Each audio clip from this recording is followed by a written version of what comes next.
ہم نہ چاہتے ہیں کہ آپ کے چہرے پہ 12 بجے اور نہ گھڑی میں چاہتے ہیں 12 بجے. جب 12 بجتا ہے نہ عقل کام آتی ہے نہ دماغ کام آتا ہے, آنکھیں تو کھلی رہتی ہیں, انسان مردے کی طرح بیٹھا سنا کرتا ہے. ہم زندوں سے بات کرنے آئے ہیں, مردوں سے بات نہیں کرنے آئے ہیں. اس لیے اللہ کے واسطے جتنی باتیں آپ کے سامنے عرض کی گئی ہیں, خاص کر میری ماں اور بہنیں, آپ اپنے آپ کو سنبھالیے. آپ نے اگر آپ اپنے آپ کو سنبھالا تو تمہاری گود سے نظام الدین اولیاء پیدا ہو سکتے ہیں. جب تمہاری گود سے صابر کلیری پیدا ہو سکتے ہیں, جب تمہاری گود سے اولیاء اتقیاء پیدا ہو سکتے ہیں, یقیناً مائیں آج ان اولیاء کو جنہ بند کر چکی ہیں. اس کی وجہ یہ ہے کہ وہ مائیں متقی تھیں, پرہیزگار تھیں, ان کی آنکھوں میں حیا تھا, ان کی چالوں میں حیا تھا. وہ اتنی باحیا تھی کہ اپنے گھر سے آگے ایک مندر بھی نہیں بڑھا کرتی تھی. ماؤں, اپنے آپ کو سنبھالو, اپنے آپ کو سدھارو. اگر آپ نے سنبھالا اپنے آپ کو تو آپ کا گھر آپ کے ہاتھ میں ہے. آپ جس دن چاہے اس دن آپ کا گھر سمجھ سکتا ہے. ایک سوٹ کے لیے تم اپنے شوہر کا کھانا بند کر دیتی ہو, کچن میں برتن پھوڑنا شروع کر دیتی ہیں. بات منوانے کا فن جاننا ہے تو ماں بہنوں سے پوچھ لو, تم کبھی کسی کی بات نہیں منوا پاؤ گے. لیکن عورتیں اگر چاہیں کہ اپنے شوہر کی بات, شوہر کو جھکانا چاہیں, سارا فن ان کو آتا ہے. کسی مولوی سے تعویذ لینے کی ضرورت نہیں ہے. جانتے ہیں آپ لوگ جن کی شادیاں ہوں گے وہ جانتے ہوں گے. یہاں کوئی ہم دودھ کے دلہے تھوڑی ہے, ہم سب کے ساتھ میں فطرت تو ایک ہی ہے. کوئی ہماری بیوی میں کوئی فطرت الگ ہو جائے گی؟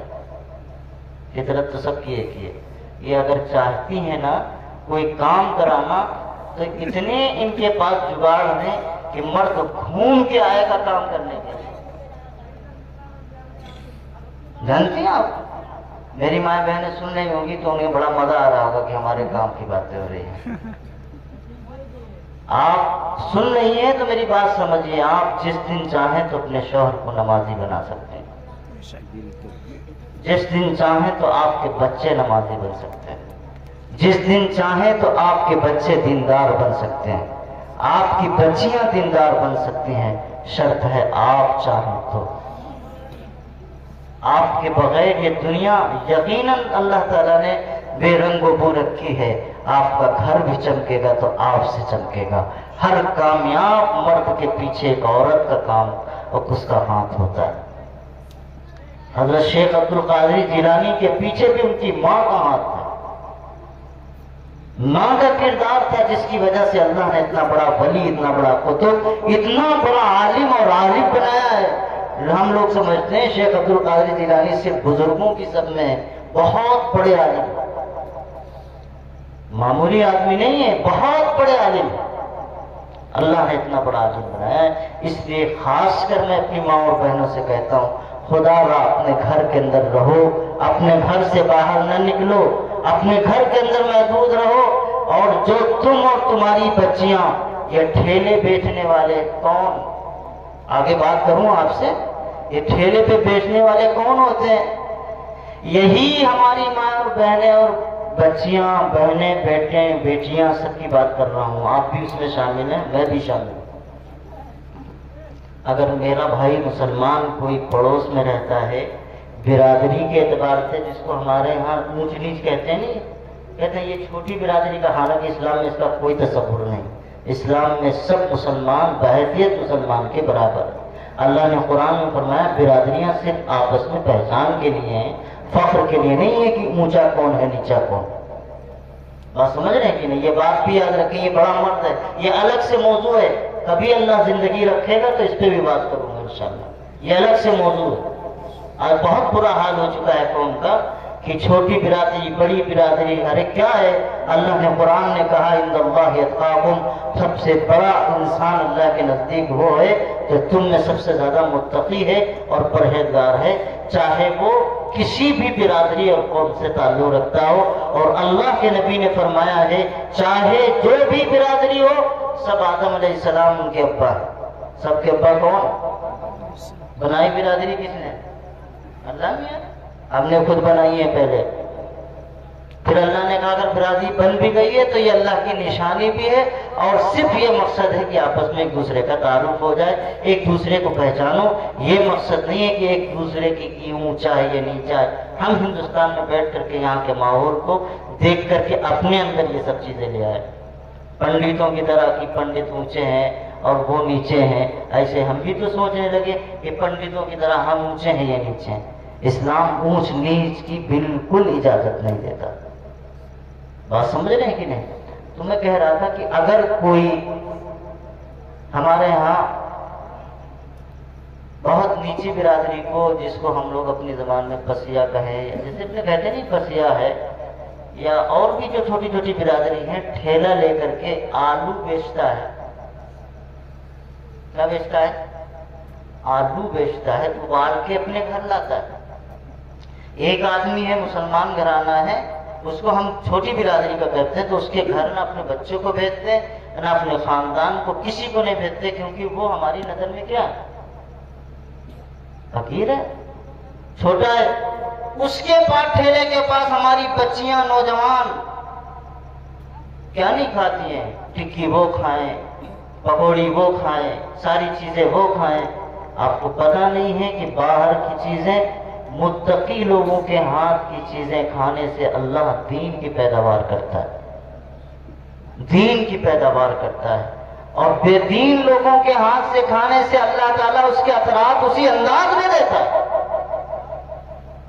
شیخ سرہندی رحمت اللہ علیہ کے بیٹے تھے، وہ خدا داد مادر ذات اللہ کے ولی بنے تھے، جب پیدا ہوئے تب سے ہی وہ اللہ کے ولی تھے۔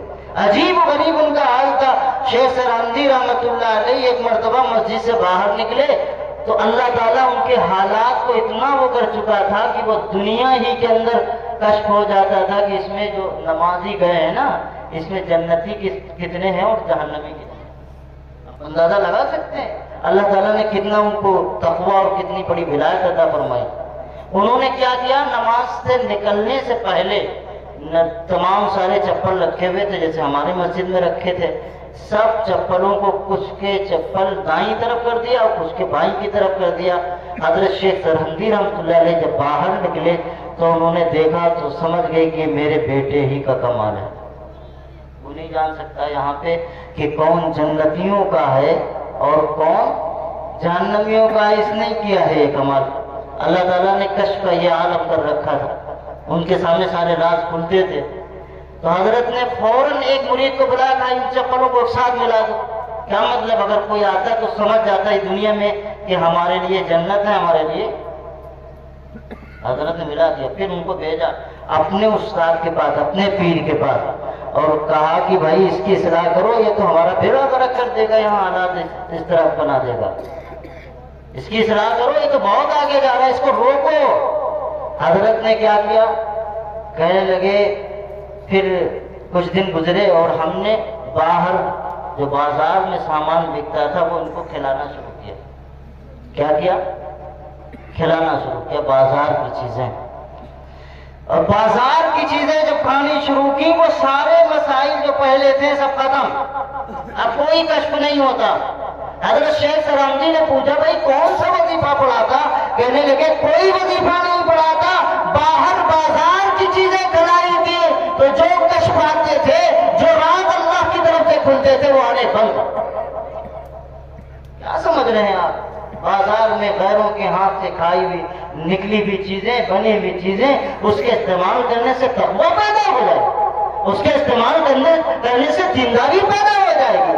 وہ لاکھ تمہارا حلال پیدا ہو، لیکن اس کا بنانے والا اگر کوئی غیر ہے تو غیر ہی چیزیں داخل ہو سکتی ہیں، اچھی چیزیں داخل نہیں ہو سکتی۔ اس لیے میری ماں اور بہنوں، اپنے آپ کو سنبھالو۔ تم چاہو تو تمہاری اولاد بھی دیندار بن سکتی ہے، تم چاہو تو تمہارے شوہر بھی دیندار بن سکتے ہیں، تم چاہو تو تمہارا گھر سدھر سکتا ہے۔ اللہ نے تمہیں اپنے گھر کی شہزادی بنا کے رکھا ہے، ملکہ بنا کے رکھا ہے، اور ملکہ وہی ہوتی ہے جو ہر طرح کے معاملے میں اپنے قابو میں ساری باتیں رکھتی ہے۔ اگر تم چاہو، اگر یہ سب دیندار بن جائیں، یقین جانو تمہارا گھر جنت کا گہوارہ بن جائے، آج ہمارے گھروں میں دین نہیں ہے، اس لیے ساس بہوؤں میں لڑائی، آئے دن مقدمات، 2 مہینے بیتتے نہیں طلاق کی نوبت۔ نہ بیٹی کو دین سمجھایا، نہ بیٹے کو دین سمجھایا، کسی کو دین نہیں سمجھایا۔ نہیں پتا اسے کہ ماں کی اہمیت کیا ہے، باپ کی اہمیت کیا ہے، سسرال میں کس طرح رہا جاتا ہے، دین پتہ ہی نہیں ہے۔ ڈگریاں دنیا کی حاصل کر لینے سے دنیا میں تعلیم یافتہ تو ہو سکتا ہے، گھر دین کی تعلیم سے چلتا ہے، دنیا کی تعلیم سے نہیں چلتا۔ یاد رکھیے اس بات، گھر چلے گا دین کی تعلیم سے، یہ ڈگریاں چلائیں گے دنیا۔ آپ کی تجارت، آپ کے بینک کا نظام، آپ کے سسٹم آپ کو پتا ہے تو سب کریں گے۔ گھر چلے گا دین کی تعلیم سے۔ کم از کم شادی کرنے سے پہلے اپنے بچوں اور بچیوں کی اتنی تعلیم کو دے دیں کہ کم گھر میں، سسرال میں کیا تمہارا مقام ہوگا، تمہیں کس طرح رہنا ہے، کس طرح تمہیں پیش آنا ہے۔ اپنی بہو کو تلاش کرنے کے لیے ہر گھر سے، ہر جگہ سے فون کرتے ہو، بہترین بہو چاہیے جو ہماری فرما بردار ہو اور ہمارے بیٹے کی بات مانتی ہو، دیندار ہو، متقی ہو، سب کو جوڑ کے چلتی ہو۔ یہی باتیں تو کہتے نہیں، اور جو بیچ میں ہوتا ہے اس کو کیا کہتے ہیں؟ بسیٹ۔ کیا کہتے ہیں؟ بسیٹ سے یہی کہتے ہیں، وہ تلاش کرتا ہے سب کہیں۔ تم بہو تو وہ تلاش کرتے ہو جو تمہارے من کی ہو، تم بیٹی کو بہو کی طرح کیوں نہیں بناتے؟ جب تم اپنی بیٹی کو جس طرح بہو تلاش کرتے ہو ویسے بناؤ گے تو دنیا میں تم کو بہویں بھی ملے گی۔ بیٹی بناؤ پہلے، بہویں بھی ملے گی۔ کرو گے انشاءاللہ؟ میری ماں اور بہنوں، آپ سب سے گزارش ہے، جو باتیں آپ سے عرض کر دی ہیں، درد مانا آپ سے اپیل ہے، اپنے آپ کو سنبھالیے، اپنے آپ کو سدھاریے۔ دنیا کہاں جا رہی ہے، کتنی عمر ہے ہمیں نہیں پتا، آج زندہ ہے کل صبح باقی رہتے ہیں کہ نہیں پتا۔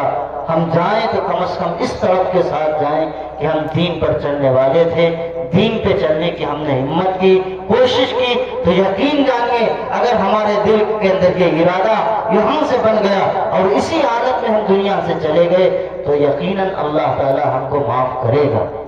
اس لیے دین و دنیا کی بھلائی گر تجھے منظور ہے، اس کا دامن تھام لے جس کا محمد نام ہے۔ اللہ مجھے بھی آپ سب کو عمل کی توفیق نصیب فرمائے۔